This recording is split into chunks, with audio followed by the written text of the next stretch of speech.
আজকের এই ভিডিওতে আমরা জানার চেষ্টা করব ডক্টর ইউনূস কিভাবে গ্রামীণ ব্যাংক শুরু করলেন, ওনার সাথে সরকারের আসলে সমস্যাগুলো কি, উনি শ্রম আদালত থেকে কেন মামলা পেলেন এবং ওনার একদম শুরুর জীবন থেকে শুরু করে ব্যবসা প্রতিষ্ঠান দাঁড় করানো থেকে শুরু করে গ্রামীণ ব্যাংকের এই বিশাল কর্মযজ্ঞ থেকে মাইক্রো ক্রেডিট সবকিছু আমরা খোলাসা করব আজকের এই ভিডিওতে। চল শুরু করা যায়। এই ব্যাপারটা আমার ভালো লাগতেছে খুব, যে আমি কোনো কিছু না ভেবেই অনেক কিছু চিন্তা ভাবনা না করি আমার যা বলতে ইচ্ছা করতেছে এখন বলতে পারতেছি। থ্যাংক ইউ এভরিওয়ান যাদের জন্য এই জিনিসটা আমি আসলে করতে পারতেছি আজকে। 1940 সালে চিটাগংয়ে ডক্টর ইউনূসের জন্ম হয় এবং 1940 সালটা থেকে আপনারা বুঝতে পারতেছেন যে এটা ইন্ডিয়া পাকিস্তান বিভাগ হওয়ার আগে। 1947 তো ইন্ডিয়া পাকিস্তান ভাগ হয়ে গেল, 1940 সালে ডক্টর ইউনূসের জন্ম হয়। জন্ম হইল তার কিছুদিন পরে, মাত্র 7 বছর পরে ইন্ডিয়া পাকিস্তান ভাগ হয়ে গেল। পূর্ব পাকিস্তানের রাজধানী হইল ঢাকা, ঢাকার মধ্যে ছিল ঢাকা ইউনিভার্সিটি এবং ডক্টর ইউনূস ঢাকা ইউনিভার্সিটিতে তার কিছুদিন পরে চলে আসলেন ওনার ব্যাচেলর এবং ওনার মাস্টার্স করতে। ওনার ব্যাচেলর এবং ওনার মাস্টার্স দুইটাই উনি করছেন ইকোনমিক্সের উপর। এবং আপনি যদি ওনার আর্লি ক্যারিয়ার দেখেন আপনি দেখবেন যে উনি ইকোনমিক্স, অর্থনীতি, ফাইন্যান্স এগুলার খুব বাইরে দূরে কোথাও যায় কিছু করার চেষ্টা করেন নাই। সারা জীবন ধরেই ওনার ইচ্ছা ছিল উনি ইকোনমিক্সের দুনিয়ায় ঢুকবেন, অর্থনীতির দুনিয়ায় ঢুকবেন এবং এর আশপাশেই উনি মোটামুটি সবসময় ছিলেন।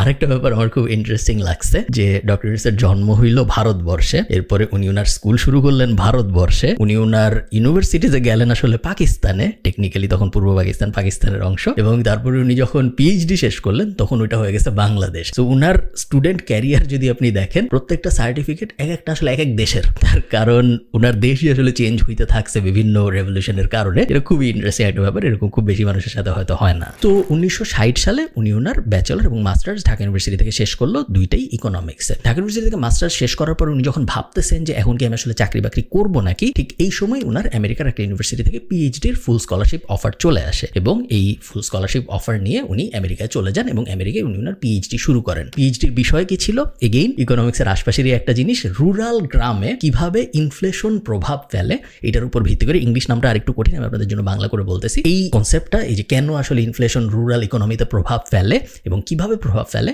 এটা নিয়ে উনি ওনার পিএইচডিটা করেন। যে পিএইচডি উনি শেষ করেন 1969 সালে, যখন বাংলাদেশে গণ অভ্যুত্থান চলতেছে। পিএইচডি শেষ করার পরে ডক্টর ইউনূসের মনে একটা খুব সিরিয়াস প্রশ্ন আসে, এখন আমি কি করব? এখন কি আমি আমেরিকায় থাকবো? এখন কি আমি আমেরিকায় কোনো একটা চাকরি বাকরি করার চেষ্টা করব? আমি কোনো একটা বিজনেস দাঁড় করানোর চেষ্টা করবো আমেরিকায়, নাকি আমি দেশে চলে যাব? এই ডিলেমার ভিতর দিয়ে আমরা যারা বিদেশ থাকি আমরা সবাই কোনো না কোনো সময় গেছি যে আমরা আসলে কি করবো আমাদের পড়াশোনা শেষ করার পরে বিদেশে। ডক্টর ইউনূস ঠিক করেন উনি দেশে চলে যাবেন এবং 1972 সালে উনি দেশে চলে যান এবং দেশে চলে যেয়ে উনি বাংলাদেশের প্রফেসর হয়ে যান। উনি চিটাগং ইউনিভার্সিটিতে, যদি আমি ভুল না করে থাকি, ইকোনমিক্সেরই টিচার হন এবং পড়ানো শুরু করেন। কয়েক বছর উনি মোটামুটি ভালোভাবেই পড়ান, তেমন কোনো বৈচিত্র্য নাই জীবনে, উনি পড়াচ্ছেন রেগুলারলি, উনি ক্লাস নিচ্ছেন এবং মোটামুটিভাবে সবকিছু চলছে। এই করতে করতে চলে আসে 1976 সাল, যখন ডক্টর ইউনূসের মনে হয় যে টিচার হিসেবে আমি মনে হয় অনেক বেশি অবদান রাখতে পারতেছি না, আমার এর থেকেও আরো অনেক বেশি কিছু করার সুযোগ বা সামর্থ্য আছে এবং আমি যদি আরো বড় করে কোনো কিছু করতে চাই তাহলে আমার কি করা উচিত? আমার মনে হয় একটা ব্যবসা দাঁড় করানো উচিত এই টিচিং প্রফেশনের বাইরে চলে যেয়ে। 1976 সাল, 1975-এ বঙ্গবন্ধু মারা গেলেন এবং একটা দুর্ভিক্ষ হইল তার মাত্র কয়েকদিন আগে, বিশাল একটা দুর্ভিক্ষ হইল বাংলাদেশে।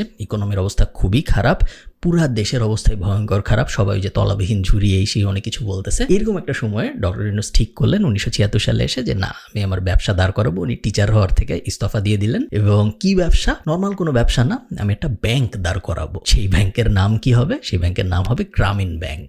গ্রামীণ ব্যাংক আর 8-10টা নর্মাল ব্যাংকের মতো না। গ্রামীণ ব্যাংক যদি আপনি বুঝতে চান তাহলে গ্রামীণ ব্যাংকের সাথে যেই শব্দগুলো একদম সমার্থক, এই শব্দগুলো আপনার একটু বুঝতে হবে। যে শব্দগুলো হলো মাইক্রো ক্রেডিট, মাইক্রো ফাইন্যান্সিং, বাংলায় আমরা বলি ক্ষুদ্র ঋণ। এই মাইক্রো ক্রেডিট, মাইক্রো ফাইন্যান্সিং, ক্ষুদ্র ঋণ, এই প্রত্যেকটা টার্ম, প্রত্যেকটা শব্দ কিন্তু ডক্টর ইউনূসেরই ব্রেন চাইল্ড এবং উনাকে এই মাইক্রো ক্রেডিট বা ক্ষুদ্র ঋণের জনকও বলা হয় এই কারণে। মাইক্রো ক্রেডিট কি জিনিস?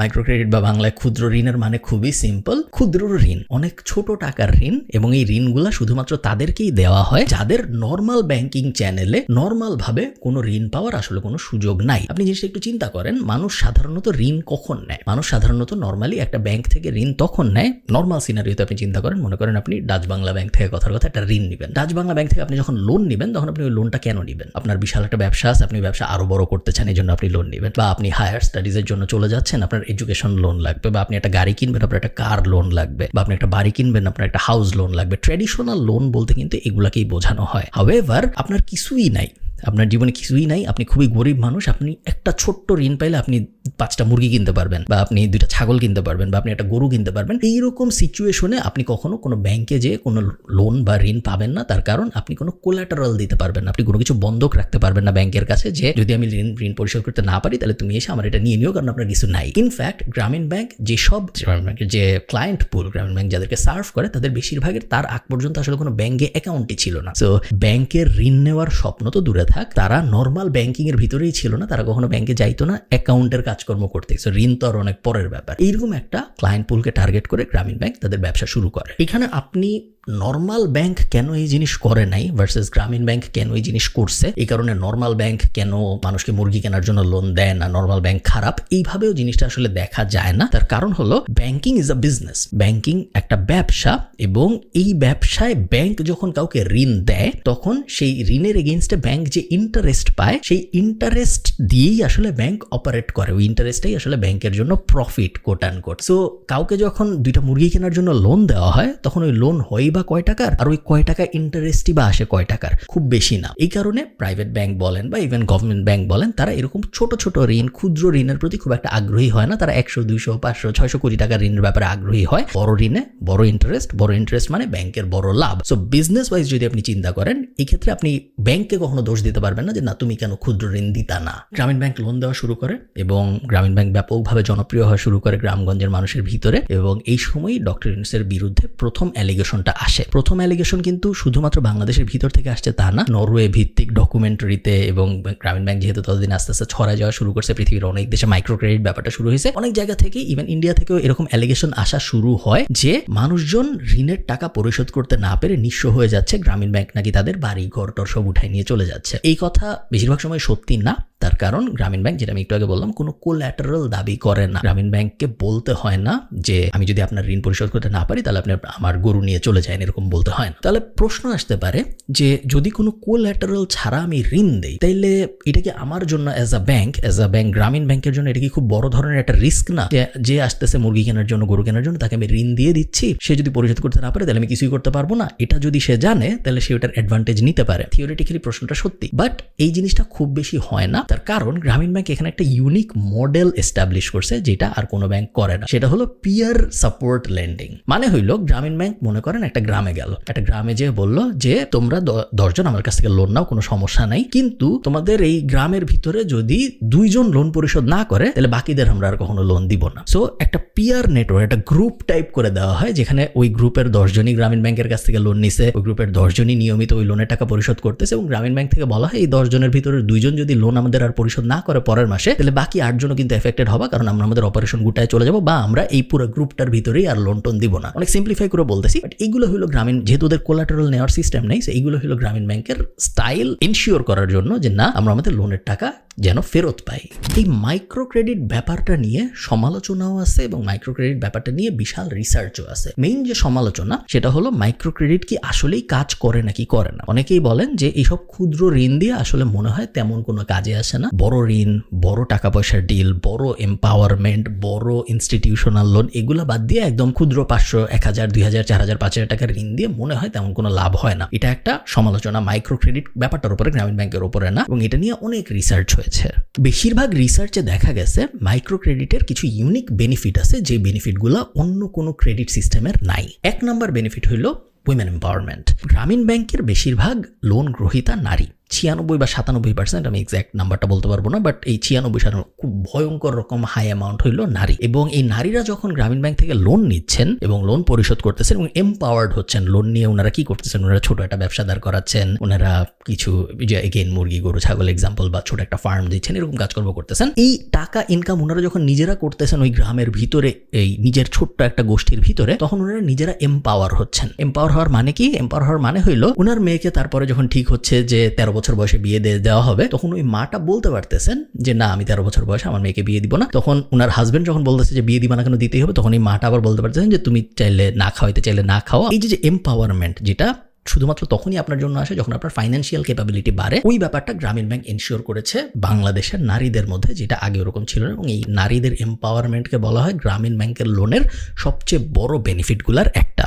সেকেন্ড বেনিফিট হলো ব্যবসায় কর্মসংস্থান। এই ছোট যে লোনগুলো দেওয়া হচ্ছে, মুরগি কেনার লোন, গরু কেনার লোন, বা টয়লেট বসানোর লোন, বা ছোট ফার্ম বসানোর লোন, এই লোনগুলো যখন একজন মানুষ নেয়, প্রত্যেকেই ওই গ্রামের ভিতর থেকে 2-3 জনকে হায়ার করে তাদের ওই ছোট্ট বিজনেস ম্যানেজ করার জন্য। তার ওই ছোট্ট গরুর ফার্মটা ম্যানেজ করার জন্য কিন্তু 2 জন মানুষ লাগে, তার ওই ছোট্ট ফার্মটা ম্যানেজ করার জন্য কিন্তু 2 জন কৃষক লাগে। তো ছোট ভাবে কোনো সময় এরকম হয় না যে একজনের 500 এমপ্লয়ি হয়ে গেছে, বাট ছোট ভাবে অনেক মানুষ ক্ষুদ্র ভাবে একজন দুইজনকে চাকরি দেয়। সো ক্ষুদ্র অনেক এমপ্লয়মেন্ট অপরচুনিটি সৃষ্টি হয়, যেটাও গ্রামীণ ব্যাংকের বা ইন জেনারেল মাইক্রো ক্রেডিটের একটা বড় বেনিফিট হিসেবে দেখা হয়। তো গ্রামীণ ব্যাংক ডক্টর ইউনূস চালাচ্ছে, ততদিনে উনি পড়াশোনা শেষ, উনি এডুকেশন লাইন থেকে বের হয়ে গেছে, উনি ব্যাংকিং এর দুনিয়ায় চলে আসছে। এবং কিছুদিন পরে দেখা যায় যে 97% মানুষ গ্রামীণ ব্যাংকের লোন নিয়ম করে পরিশোধ করে। এটা আমি যেটা বললাম যে 95-96% মধ্যে নারী, কোনো সমস্যা নেই। এবং এই ব্যাপারটা যখন আস্তে আস্তে জনপ্রিয় হওয়া শুরু হয়, তখন ডক্টর ইউনূসের গ্লোবাল রেকগনিশন আসা শুরু হয়।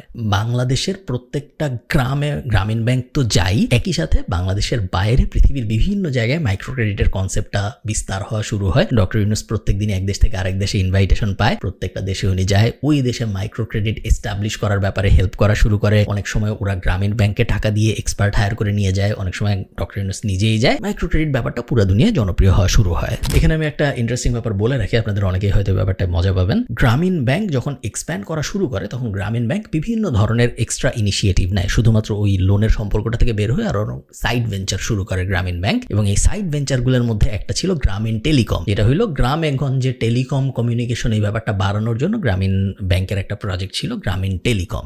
এই গ্রামীণ টেলিকম শুরু করার কিছুদিন পরে নরওয়ের একটা কোম্পানি আছে টেলিনর, ওই টেলিনর বাংলাদেশে আসে, এবং নরওয়ে টেলিনর এবং গ্রামীণ ব্যাংকের গ্রামীণ টেলিকম, এই দুইটা কোম্পানি মিলে জয়েন্ট ভেঞ্চারে আরেকটা ব্যবসা শুরু করে, যে ব্যবসাটার নাম দেওয়া হয় গ্রামীণ ফোন। সেই গ্রামীণ ফোন এখন আমরা অনেকেই ইউজ করি বাংলাদেশে। গ্রামীণ ফোন বাংলাদেশের সবচেয়ে বড় টেলিকম অপারেটরদের একজন। তো গ্রামীণ ব্যাংক অনেক ভালো করতেছে, গ্রামীণ টেলিকম হয়েছে, আরো অনেক সাইড ভেঞ্চার দাঁড়াইছে, সবকিছু মোটামুটি ঠিকঠাক মতো চলতেছে। এই চলতে 2006 সালে এসে গ্রামীণ ব্যাংক এবং ডক্টর ইউনূস দুইজনই শান্তিতে নোবেল পুরস্কার পায়। এবং ইন্টারেস্টিং ব্যাপার হইল, ওনারা ইকোনমিক্সে নোবেল পায় নাই, ওনারা অর্থনীতিতে নোবেল পায় নাই, ওনারা শান্তিতে নোবেল পেয়েছে। এবং শান্তিতে নোবেল পাওয়ার কারণটাই হইল এই মাইক্রো ক্রেডিট ব্যাপারটা যেইভাবে এক্সট্রা বেনিফিট গুলা দিচ্ছে, এই উইমেন এম্পাওয়ারমেন্ট বলেন, এই জব অপরচুনিটি সৃষ্টি করার সুযোগ বলেন, গ্রামের ভিতরে একটা ছোট্ট কমিউনিটির ভিতরে যে শান্তি বাড়ানোর ব্যাপারটা বলেন, ওই ব্যাপারগুলো কনসিডার করেই ওনাদেরকে শান্তিতে নোবেল দেওয়া হয়, ইকোনমিক্স বা অর্থনীতিতে না দিয়ে। নোবেল পুরস্কার পাওয়া ছাড়াও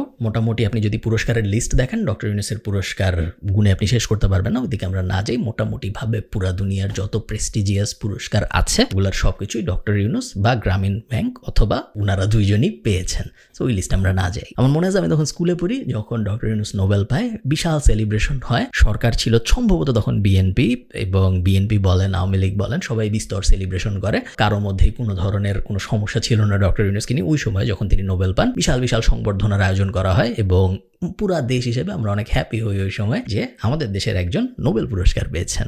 সমস্যা শুরু হয় তার কিছুদিন পরে। 2006-তে উনি নোবেল জিতলেন, এবং তারপরে 1-11 সরকার আসলো। এবং 1-11 সরকার আসার সময় ডক্টর ইউনূসকে তত্ত্বাবধায়ক সরকারের উপদেষ্টা হইতে অফার দেওয়া হইল, উনি রাজি হইলেন না। বলা হয় উনি এই কারণে রাজি হন নাই, কারণ উনি আরো লঙ্গার টার্মে রিফর্ম করার জন্য পাওয়ার চেয়েছিলেন, যেটা ওই সময় তত্ত্বাবধায়ক সরকার দিতে রাজি হয় নাই। এটার কোনো নির্ভরযোগ্য সূত্র নেই, এটা জাস্ট কথায় বলা হয়। এনিওয়ে, তো ডক্টর ইউনূস তখন শেখ হাসিনা বা আওয়ামী লীগ তখন চেয়েছিল যে ডক্টর ইউনূস তাদের পার্ট হোক, তাদের পলিটিক্যাল পার্টির অ্যালায়েন্স হোক। ডক্টর ইউনূস অন্যদিকে চেয়েছিলেন উনি নিজেই একটা দল গঠন করবেন, উনি আলাদাভাবে রাজনীতিতে আসবেন। উনি আওয়ামী লীগ এবং বিএনপি এই দুইটার বাইরে একটা তৃতীয় শক্তির উত্থান ঘটাতে চেয়েছিলেন, একটা তৃতীয় রাজনৈতিক পক্ষ বানাতে চেয়েছিলেন বাংলাদেশে। এবং উনি এটা বানানো, ওই দলটার নাম দেওয়া হয় নাগরিক শক্তি। এবং ওই দল আস্তে আস্তে অপারেশন শুরুও করে বাংলাদেশে। ইলেকশন করতে পারে নাই, বাট ওই দল অপারেশন শুরু করে। 1 বছর ওই দল অপারেশনাল ছিল, নাগরিক শক্তি, যেটা ডক্টর ইউনূস প্রধান ছিলেন ওই রাজনৈতিক দলের। এবং 1 বছর অপারেশনাল থাকার পরেই ডক্টর ইউনূস বুঝতে পারেন যে রাজনীতি মনে হয় ওনার জন্য না, উনি ওই দল বন্ধ করে দেন, উনি রাজনীতি থেকে চলে যান। শেখ হাসিনা এবং আওয়ামী লীগের দুঃখটা এই জায়গায় ছিল যে ওনারা চেয়েছিলেন ডক্টর ইউনূস আলাদা রাজনৈতিক দল না করে ওনাদের সাথে একটা কোয়ালিশন করবেন, ওনাদের সাথে ওনাদের আওয়ামী লীগ পার্টিটার অংশ হবেন। এটা আসলে হয় নাই। এই ব্যাপারটা আওয়ামী লীগকে অনেক রাগায়। এবং এরপরে যখন আওয়ামী লীগ, তারপরে যে ইলেকশনটা হয়, ওই ইলেকশনে কিন্তু আওয়ামী লীগ পাওয়ারে আসে, এবং তখন থেকে মাত্র গত সপ্তাহ পর্যন্ত পুরোটা সময় আওয়ামী লীগই পাওয়ারে ছিল, গত 16 বছর বা 17 বছর বা 15 বছর এরকম টাইম। তো এরপরে আওয়ামী লীগ যখন পাওয়ারে আসে তখন দেখা যায় যে আওয়ামী লীগ সরকারের পুরো বিরাগ ভাজন হয়ে গিয়েছেন ডক্টর ইউনূস। প্রথম ঝামেলাটা কিভাবে হয় বলছি। বাংলাদেশ ব্যাংকের কোম্পানি আইন অনুসারে 60 বছর যদি আপনার হয়ে যায় এরপরে আপনি আর ব্যাংকের পর্যালোচনার প্রধান থাকতে পারবেন না। ব্যাংকের এমডি আপনি হইতে পারবেন না যদি আপনার 60 বছরের বেশি হয়ে যায়। যদি আপনি 60 হওয়ার পরেও ব্যাংকের এমডি থাকতে চান সেই ক্ষেত্রে আপনার বাংলাদেশ ব্যাংক থেকে স্পেশাল পারমিশন নিতে হবে। প্রথম বাংলাদেশ সরকারের সাথে ডক্টর ইউনূসের ঝামেলাটা হয় এখানেই। আওয়ামী লীগ সরকার ক্ষমতায় আসার পরে বলা হয় যে ডক্টর ইউনূসের বয়স 60-এর বেশি হয়ে গিয়েছে এবং ডক্টর ইউনূস এখন আর গ্রামীণ ব্যাংকের প্রধান থাকতে পারেন না। গ্রামীণ ব্যাংক এবং ডক্টর ইউনূসের পক্ষ থেকে বলা হয় দুইটা জিনিস। এক, গ্রামীণ ব্যাংক যদি চায়, আমার ব্যাংক যদি আমাকে নিয়ে হ্যাপি থাকে, আমার এমপ্লয়িরা যদি আমাকে নিয়ে হ্যাপি থাকে, আমার বেশি থাকতে সমস্যা কি, আমি চাইলে থাকতেই পারি। এটা যেহেতু একটা প্রাইভেট ব্যাংক, সো আমি আমার কোম্পানির সিইও কাকে বানাবো এটা আমার ব্যাপার, এখানে সরকারি ইন্টারভেনশনের দরকার নেই, এটা বলা হয়। এবং দ্বিতীয় আরেকটা যে ব্যাপার বলা হয় সেটা হলো যদি আমি ভুল করেই থাকি, আমি তো গত 11 বছর ধরেই আছি, এটা বলা হয় হলো ডক্টর ইউনূসের বয়স তখন হয়তো 70-এর একটু বেশি, বলা যে আমি গত 11 বছর ধরেই আছি, যদি 60-এর পরেই থাকা না যায় তাহলে গত 11 বছরে আমাকে কিছু বলা হয় নাই কেন। এই দুইটা ব্যাপার বলা হয় এবং আরো কিছু মাইনর জিনিসপত্র বলা হয় বলে এটার এগেইনস্টে হাইকোর্টে আপিল করা হয়। পুরো বিশাল একটা ব্যাটল হয় এবং এই ব্যাটেলে ডক্টর ইউনূস এবং গ্রামীণ ব্যাংক হেরে যায়। ডক্টর ইউনূসকে গ্রামীণ ব্যাংক থেকে অপসারণ করা হয়। অনেকে বলেন, এগেইন এগুলা কথা, এগুলোর কোনো আপনি কাগজপত্র প্রমাণ পাবেন না, এগুলো অনেকেই বলেন যে ডক্টর ইউনূস যদি সরকারের বিরাগ ভাজন না হতেন তাহলে ওনাকে কখনোই এই পদ থেকে সরানো হতো না। এবং ওই সময় অ্যাটর্নি জেনারেল যিনি ছিলেন তিনি এটা পাবলিকলি বলেন যে নোবেল পুরস্কার পাওয়ার কথা ছিল আমাদের প্রধানমন্ত্রী শেখ হাসিনার, তৎকালীন প্রধানমন্ত্রী, কিন্তু নোবেল পুরস্কার পেলেন কিভাবে ডক্টর ইউনূস, এটা তো ঠিক হইল না। এরকম কিছু কথাবার্তা স্টেটমেন্ট তৎকালীন অ্যাটর্নি জেনারেল তো বলেন এবং রেগুলার আওয়ামী লীগের নেতারা তো বলেছেনই। সো এইগুলার থেকে দুয়ে অনেকে 4 মিলিয়ে নেয় যে নোবেল পুরস্কার প্লাস সরকারের বিরাগ ভাজন হয়, এই দুইটা ব্যাপার যদি না হইতো তাহলে হয়তো ডক্টর ইউনূসকে গ্রামীণ ব্যাংক থেকে সরানো হইতো না। তো গ্রামীণ ব্যাংক থেকে ডক্টর ইউনূস চলে গেল, উনি ওনার মতো করে এখন পুরো দুনিয়া ঘুরে, উনি পুরো দুনিয়ায় স্পিচ দিয়ে বেড়ায়, বিভিন্ন ইউনিভার্সিটি উনাকে ডাকে, ওইসব ইউনিভার্সিটিতে উনি যায়, বিভিন্ন দেশ উনাকে ডাকে, মাইক্রো ক্রেডিট ব্যাপারটা ওই দেশে এস্টাবলিশ করার জন্য উনি ওই দেশে যায়, উনি বই লেখে, বইয়ের থেকে উনি টাকা পায়, উনার এই যে রয়্যালিটির ইনকাম, অনেকে পৃথিবীর বিভিন্ন জায়গায় ইউনূস সেন্টার বানায়, সেই ইউনূস সেন্টারগুলো উনাকে ইউনূস নামটা ব্যবহার করার জন্য রয়্যালিটি টাকা দেয়, মাইক্রো ক্রেডিট এস্টাবলিশ করার জন্য টাকা পায় এবং এইসব থেকে উনার ইনকাম দিয়ে উনার জীবন চলতেছে। গ্রামীণ ব্যাংকের সাথে ওনার কোনো লেনাদেনা নাই তখন থেকে। আর তো কাহিনী চলতেছে, ডক্টর ইউনূস গ্রামীণ ব্যাংক থেকে চলে গেল, গ্রামীণ ব্যাংকের মতো চলতেছে। বাংলাদেশে উনি আর তেমন কিছু করতে পারতেছেন না, বাংলাদেশে উনি কিছু করার সুযোগও পাচ্ছেন না, কারণ ওই সময় উনি সরকারের পুরা বিরাগ ভাজন একজন ব্যক্তি। মধ্যে আরো একটা টুইস্ট আছে, বাংলাদেশ সরকার একই সময়ে পদ্মা সেতু বানানোর চেষ্টা করতেছে এবং পদ্মা সেতুর জন্য লোন নেওয়ার চেষ্টা করতেছে বিভিন্ন জায়গা থেকে। বিশ্ব ব্যাংক থেকে বাংলাদেশ সরকার লোন নিতেও শেষ পর্যন্ত ওই লোন আটকে যায় এবং বাংলাদেশ সরকার অভিযোগ করে এই লোন যে আটকে গেছে এটার মেইন কারণগুলোর একটা হইলো ডক্টর ইউনূস লবিং করে বিশ্ব ব্যাংকে বলছে বাংলাদেশকে যেন পদ্মা সেতুর জন্য লোন দেওয়া না হয়। এবং ফেমাসলি পদ্মা সেতু শেষ পর্যন্ত বাংলাদেশের নিজেদের অর্থায়নে হয়, লোন পাওয়া যায় নাই। এবং ফেমাসলি যখন এই পদ্মা সেতু উদ্বোধন হয়, উদ্বোধনের পরে একটা অনুষ্ঠানে শেখ হাসিনাকে জিজ্ঞেস করা হয় যে এখন আপনি ডক্টর ইউনূসকে পেলে কি করতেন, কারণ শেখ হাসিনা বিভিন্ন সময় বলেছেন যে ডক্টর ইউনূসই আসলে পদ্মা সেতুর এই লোন আটকে দিয়েছিল। এবং যখন জিজ্ঞেস করা হয় শেখ হাসিনাকে যে আপনি এখন ডক্টর ইউনূসকে পেলে কি করতেন, তখন শেখ হাসিনা বলেন একটা প্রেস কনফারেন্সে সবার সামনে যে এখন উনাকে পদ্মায় 2 বার চুবানো উচিত। পদ্মা সেতুর মতো সেতুর টাকা বন্ধ করেছে, তাকেও আবার পদ্মা নদীতে দিয়ে 2টা চুবনি দিয়ে উঠাই নেওয়া উচিত, মরে যাতে না যায়, একটু পদ্মা নদীতে 2টা চুবনি দিয়ে সেতুতে তুলে দেওয়া উচিত। এবং পরবর্তীতে ডক্টর ইউনূস এটা নিয়ে অনেক আক্ষেপ করেছেন। আরেকটা টক শোতে উনি এই ব্যাপারটাই আবার বলেছেন যে আমাদের প্রধানমন্ত্রী তো আমাকে পানিতে পদ্মায় চুবাইতে চায়, 2 বার চুবাইতে চায় এবং খেয়াল রাখতে বলেছেন যেন মরে না যাই। এই ব্যাপারটা নিয়েও ব্যাপক আলোচনা হয় ওই সময়। ওকে, সো এগুলা চলতেছে এবং ডক্টর ইউনূস বিভিন্ন সময় যখনই সুযোগ পাচ্ছে সরকারের এগেইনস্টে বিভিন্ন ধরনের স্টেটমেন্টও দিচ্ছে। সো সরকারি যদিও বেশিরভাগ করতেছিল ওই সময়, বাট ডক্টর ইউনূসকে যখনই সরকার বিষয়ে কোনো কিছু জিজ্ঞেস করা হয়েছে, ডক্টর ইউনূস কিন্তু বিভিন্ন সময় বাংলাদেশে আওয়ামী লীগ সরকার সেই সময় ক্ষমতায় ছিল, আওয়ামী লীগ সরকারের এগেইনস্টে বিভিন্ন ধরনের স্টেটমেন্ট দিয়েছেন। এবং এই কাহিনী চলতে চলে আসে 2021 সাল। এইবার শুরু হলো মামলা। শ্রম আইনে লেবার কোর্টে ফার্স্ট যে মামলাটা করা হয় বা সবচেয়ে সিগনিফিকেন্ট যে মামলাটা করা হয় ডক্টর ইউনূসের বিরুদ্ধে, সেই মামলার মূল বক্তব্য হইল গ্রামীণ ব্যাংকের আইনে আছে যে গ্রামীণ ব্যাংকের যে লভ্যাংশ, সেই লভ্যাংশের 5% এমপ্লয়ীদের মধ্যে ডিস্ট্রিবিউট করে দিতে হবে, যেই ডিস্ট্রিবিউট করা হয় নাই। এবং আরেকটা অভিযোগ হইল গ্রামীণ ব্যাংকের 100 বা 110 জন এরকম সংখ্যক কর্মীকে পার্মানেন্ট করা হয়নি, তারা অস্থায়ী কর্মী হিসেবে থেকে গিয়েছিলেন। এই দুইটা মেজর ফ্ল এবং আরো কিছু এক্সট্রা জিনিসপত্র নিয়ে একটা মামলা করা হয় ডক্টর ইউনূসের বিরুদ্ধে লেবার কোর্টে। কলকারখানা ও পরিদর্শন অধিদপ্তর এই মামলাটা করে এবং ডক্টর ইউনূস ছাড়াও গ্রামীণ ব্যাংকের আরো 4 জনকে আসামি করা হয়। আত্মসমর্পণ করেন ডক্টর ইউনূস এবং জামিন চান, ওনাকে ইমিডিয়েটলি 36 দিনের জামিন দেওয়া হয়। এই টাইমটাই ডক্টর ইউনূসকে হয়রানি বন্ধ করতে বললে ফার্স্টে ওবামা একটা চিঠি লেখে এবং তারপরে আরো অনেক দেশের প্রধান এবং নোবেল বিজয়ীরা, প্রাক্তন নোবেল বিজয়ীরা, জ্ঞানীগুণী মানুষরা সবাই মিলে একটা খোলা চিঠি লেখে, এবং এই যে জ্ঞানীগুণী মানুষদের লিস্ট এখানে আইরিশ প্রাইম মিনিস্টারও ছিল আমার মনে আছে। তো এই খোলা চিঠি পড়ে এবং বারাক ওবামার চিঠি পড়ে তখনকার প্রাইম মিনিস্টার শেখ হাসিনা এবং আওয়ামী লীগ সরকার দুইজনই আরো ক্ষিপ্ত হয়ে যায়, এবং ওনারা বলেন যে এটা পুরোপুরি একটা জুডিশিয়াল ম্যাটার, আমরা তো আসলে কিছু করি নাই, এটা কারা মামলা করছে আমরা জানি না, মামলা আদালতে বিচার হবে এবং আদালতে ডিসিশন হবে যে ডক্টর ইউনূস আসলেই শ্রমিকদের টাকা খেয়ে ফেলছে নাকি। যিনি এত নামি দামি নোবেল প্রাইজ প্রাপ্ত, তার জন্য এই 40 জনের নাম খয়রাত করে এনে অ্যাডভার্টাইজমেন্ট দিতে হবে কেন, তা আবার বিদেশি পত্রিকায়? এটাই আমার প্রশ্ন, আর কিছু না। এবং খুব ইন্টারেস্টিংলি দেখা যায় যে ডক্টর ইউনূসের বিরুদ্ধে এই চিঠিগুলা পাবলিশ হওয়ার পরে মামলা আরো বেড়ে যায়, এবং এক সময় দেখা যায় যে ডক্টর ইউনূসের বিরুদ্ধে 18টা মামলা চলতেছে, 19টা মামলা চলতেছে, এবং ডক্টর ইউনূসের নিজের যে ব্রেইনের ক্যাপাসিটি সেটার একটা বড় অংশ ব্যয় হওয়া শুরু হয় এই মামলাগুলায় হাজিরা দিতে এবং মেন্টালি এই মামলাগুলার প্রস্তুতি নিতে। আপনি কোনো প্ল্যান প্রোগ্রাম করতে পারছেন না, রোববারে সোমবারে কি করবেন আপনি বুঝতে পারতেছেন না, সোমবারে কি করবেন যেহেতু আপনি জানেন না। এটা কাজে অনিশ্চয়তা শুধু আমার সঙ্গে যারা জড়িত, আমার সঙ্গে যারা কাজ করে তাদের সবার। কর্মীদের পরিচয়পত্র দেওয়া হয় নাই, আয়কর রিটার্ন ঠিক মতো জমা দেওয়া হয় না, কর্মীদের কাজের পরিবেশ নাই, কর্মীদের ঠিক মতো ছুটি দেওয়া হয় না, এরকম বিভিন্ন অভিযোগে বিভিন্ন ধরনের মামলা করা হতে থাকে তখন ডক্টর ইউনূসের বিরুদ্ধে।